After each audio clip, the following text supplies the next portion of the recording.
Okey, Assalamualaikum dan selamat sejahtera. Cikgu Sheila daripada SMK Tanjung Rambutan. Hari ini kita akan sambung bab 2 ya, trend semasa dalam perniagaan. Okey, pelajar-pelajar sepatutnya dah ada buku teks bersama dengan awak. Okey, kita tengok skrin di sini. Okey, ini bab 2, trend semasa dalam perniagaan. Okey, dalam tajuk ini pelajar-pelajar akan tengoklah trend persekitaran, faktor perubahan dan kesan perubahan. Okey, tengok di sini peta konsep. Okey, ini semua dalam buku teks ya. Kita ada peranan kerajaan, trend persekitaran perniagaan dan faktor-faktor perubahan. Serta kesan perubahan persekitaran terhadap organisasi perniagaan. Kita tengok yang pertama, peranan kerajaan dalam menangani isu-isu tempatan. Okey, kerajaan, peranan dia banyak. Okey, ada pertumbuhan, guna tenaga penuh, inflasi dan kemelesetan ekonomi. Okey, kemudian ada 3 peringkat yang berlaku pada peringkat tempatan, peringkat negara dan peringkat serantau. Okey, yang ni awak boleh baca yang mana. Okey, pada peringkat domestik antarabangsa, kita ada MITI, Kementerian Perdagangan Antarabangsa dan Industri. Kemudian kita ada Kementerian Perdagangan Dalam Negeri, Koperasi dan Kepenggunaan, KPDNKK. Kemudian ada agensi-agensi kerajaan lain seperti Matrade dan Bank Negara Malaysia. Okey, Matrade rasanya awak pernah dengar. Okey, Bank Negara pun pernah dengar kan. KPDNKK pun dalam iklan TV pun selalu ada. Okey, tentang kepenggunaan. Okey, tengok pada Bank Negara. Bank Negara Malaysia adalah bank pusat. Okey, maknanya bank ni dia bukan macam bank BSN, macam bank CIMB, bank tak. Kalau BSN, CIMB semua awak boleh buat pinjaman dekat bank tu, boleh dapatkan khidmat nasihat. Tapi Bank Negara Malaysia dia yang mengawal semua bank-bank di bawah ni. Dia mengawal bank konvensional, dia mengawal bank Islamic Bank. Okey. Dia berfungsi dia apa dia? Mengawal sedia infrastruktur sistem pembayaran negara yang menekankan aspek kecekapan dan keselamatan sistem kewangan negara. Lain fungsi dia daripada bank-bank konvensional yang biasa ataupun bank-bank Islam yang biasa. Okey, tengok peranan kerajaan pusat. Okey, bawah kerajaan negeri ada kerajaan tempatan yang uruskan hal ehwal tempatan. Okey, contoh ya. Okey, awak tengok dekat sini. Ada Dewan Undaran Negeri, ada Majlis Bandaraya, ada Parlimen Malaysia. Okey, Parlimen bukan ada setiap negeri. Maknanya dia menguruskan hal-hal negara. Dewan Undaran Negeri di setiap negeri ada. Majlis Bandaraya pula awak tengok. Macam kita ada Majlis Bandaraya Kampar, Dewan Bandaraya Ipoh. Ikut daerah-daerah. Okey. Okey, tengok di sini.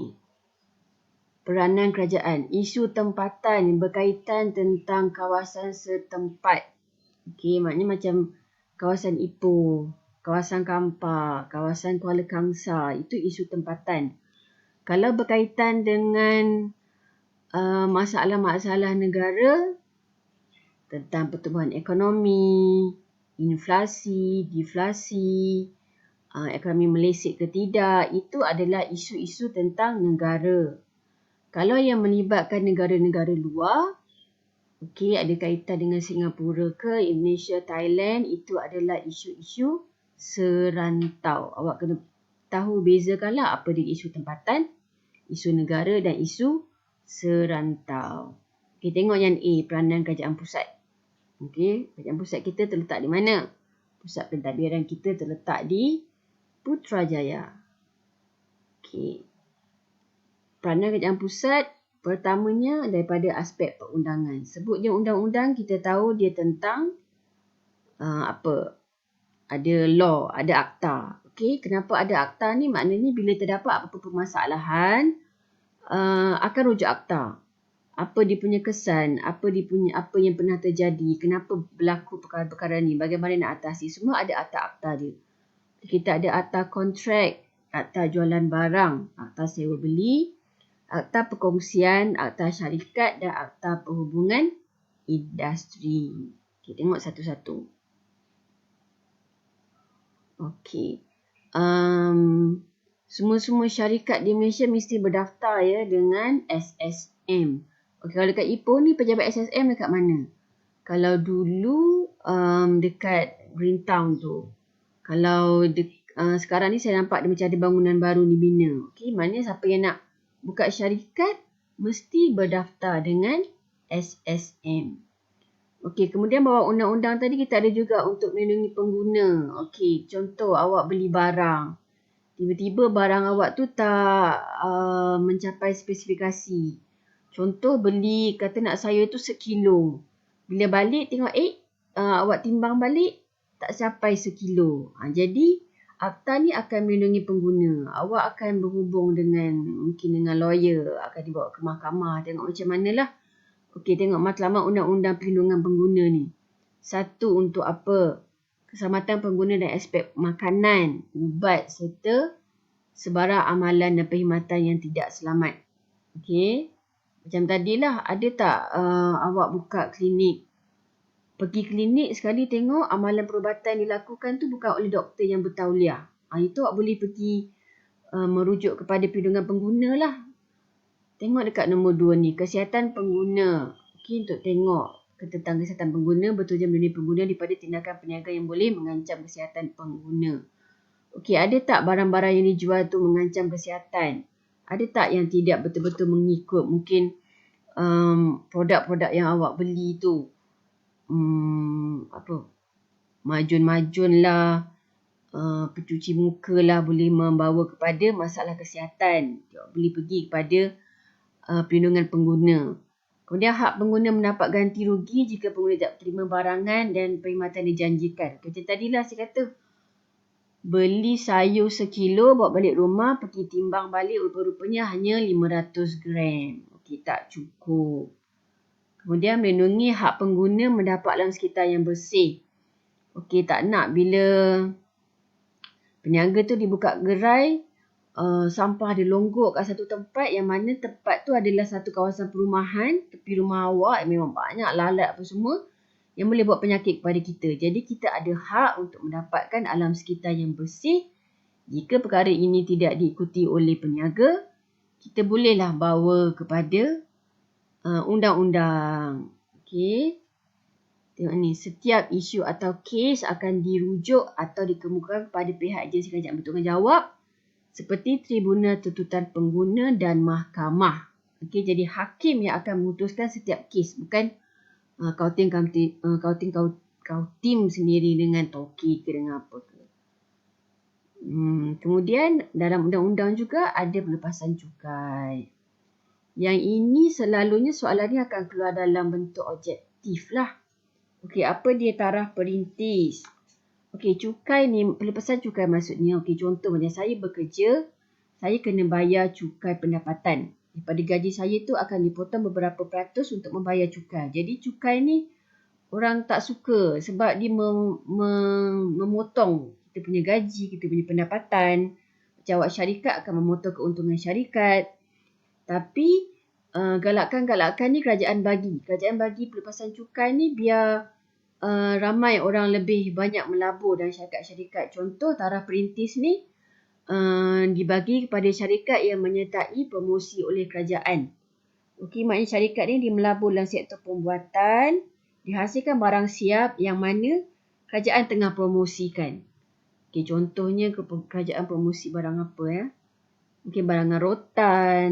Jadi syarikat ni akan dikecualikan pembayaran selama 5 tahun. Okey. Kebanyakannya contohlah dibuat galakkan pelaburan ni di Bandar Pahang. Pahang kita tahu di kawasan Koridor Timur. Kita ada kawasan Koridor Raya dekat Putrajaya MSC sana.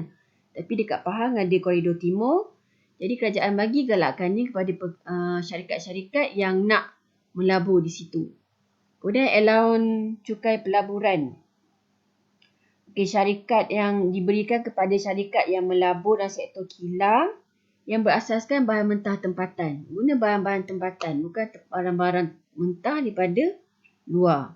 Okey, potongan cukai pula ke atas perbelanjaan kepada peniaga yang ekspor barangan tempatan. Okay, sekarang ni dia banyak pelepasan cukainya untuk barang-barang negara Malaysia lah. Okay. Hilang pula. Kemudian kita ada pengecualian cukai. Okey, ya Allah. Kejap. Okey, dia ada 5 pengecualian cukai di situ. Okey.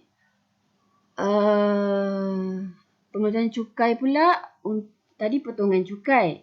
Okey, kemudian pengecualian cukai kepada syarikat berstatus MSC. MSC ni Multimedia Super Corridor yang mana syarikat ni dia buat barang-barang yang contoh kad pintar, benda-benda yang berteknologi tinggi. Jadi dia akan dapat pengecualian cukai. Okey, tengok perbelanjaan yang mendapat pengecualian cukai iaitu penyediaan barangan pasaran ekspor, pameran dan periklanan di luar negara. Okey. Kalau allowance pelaburan semula pula, syarikat-syarikat ni yang terlibat dalam pengeluaran ni, dalam perniagaan pengeluaran makanan, dilaburkan semula keuntungan dia untuk membeli aset. Itu antara 5 jenis pelepasan cukai yang kerajaan beri. Ini masih bawah undang-undang lagi ya. Okey, pungutan cukai dilakukan oleh siapa? Kerajaan, Jabatan Kastam, Lembaga Hasil. Okey. Dekat situlah kerajaan mendapat hasil pendapatan negara. Okey, saya stop daripada aspek undang-undang. Okey, awak tengok di sini ya, nota minda ni. Okey, trans masa ni kita ada peranan kerajaan negeri. Okey, peranan PBT, peranan kerajaan. Okey, kerajaan tadi kita baru masuk bahagian aspek perundangan. Nanti akan ada aspek kewangan dan aspek perkembangan aktiviti perniagaan. Bila awak tengok dalam buku teks dia macam tak nampak sangat. Jadi elok-eloknya, mudahnya awak buat nota dalam bentuk mind mapping. Bila mind mapping ni awak nampak. Okey, peranan. Okey, first kita belajar dalam bab 2 tadi kita ada peranan kerajaan. Okey, 1 ni cikgu dah cover. Aspek perundangan. Nanti akan ada aspek kewangan, aspek perkembangan aktiviti perniagaan. Okey, nanti kita akan sambung ya untuk aspek kewangan pula.